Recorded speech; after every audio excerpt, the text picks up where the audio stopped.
Now, students, the second poem. An elementary school classroom in a slum. Slum means Gandhi Basti. An elementary school classroom in a slum. And the poet is Stephen Spender. See closely. Stephen Spender is the poet of the poem An Elementary School Classroom. एक elementary school classroom एक slum area की, एक slum यानी गंदी बस्ती के elementary school classroom की poem है। In an elementary school classroom in a slum, elementary school classroom एक स्लम एरिया में, Stephen Spender has concentrated, Stephen Spender ने कॉन्सेंट्रेट किया है, शॉर्ट में बताया है, on themes of social injustice, यानी सोशल इनजस्टिस की थीम को बताया है, एंड क्लास इन इक्वालिटीज़, और वर्ग की जो असमानताएं, यानी सोशल इनजस्टिस और वर्ग की असमानताएं, class inequalities. These two things are elaborately told in this poem. Social injustice and class inequalities in the slum area.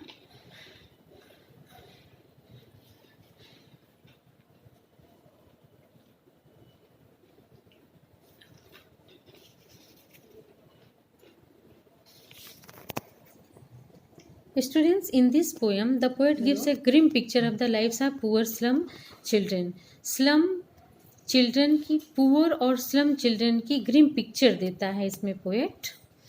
They are अंडर प्रिविलेज्ड, दे आर डिजीज रिडन, उन्हें विशेषाधिकार नहीं है, डिजीजेज हैं, there is no hope for them, their lifes can't be improved, उनकी life improve नहीं हो सकती है through a suitable education. Listen again, their lifes can be improved through a suitable education, एक उपयुक्त शिक्षा के द्वारा उनकी लाइफ को इम्प्रूव कर सकते हैं। The education offered to them has no use for them, यानी एजुकेशन जो स्लम एरिया में एलिमेंट्री स्कूल में दी जा रही है उनके लिए कोई यूज़ की नहीं है। Such education should be given to them which can improve their living standard, ऐसी एजुकेशन उन्हें दी जानी चाहिए जो कि उनके जीविका के स्तर को इम्प्रूव करे, and save them through starvation, और उन्हें भूखमरी से बचाए। So student, before going to the poem, see the difficult words of this poem. Gusty stormy,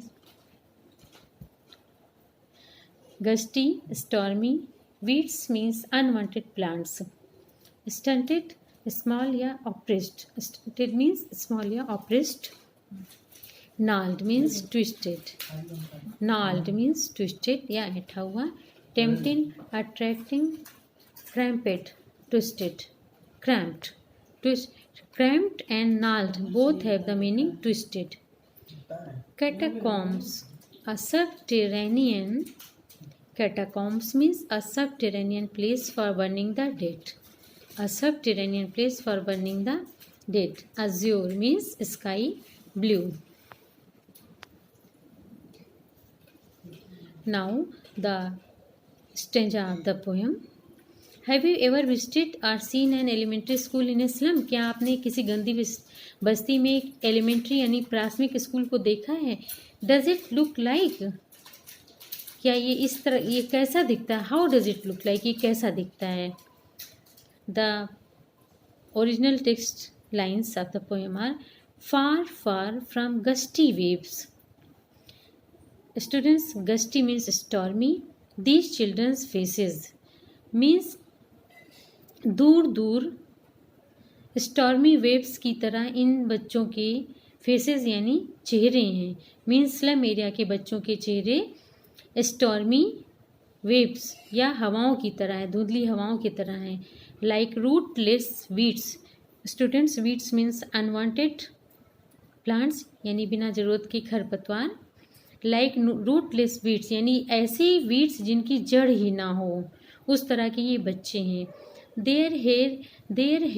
hair torn around their pallor, pallor means पीले पड़े हुए चेहरे, उनके बाल टॉर्न यानी फटे हुए हैं, ऐठे हुए, अराउंड देयर पैलर है, उनके पीले या मुरझाए चेहरों पे उनके बाल टूटे हुए हैं. It means they are not well organized or they are not combed properly. Properly, or they are not even combed. They haven't seen even the combs. As the poet is describing, it seems to us. The tall girl with her weight down head. लंबी लड़की उसके wait down head यानी उसके नीचे झुके हुए सर के साथ. The paper seeming boy, paper जैसा पतला लड़का.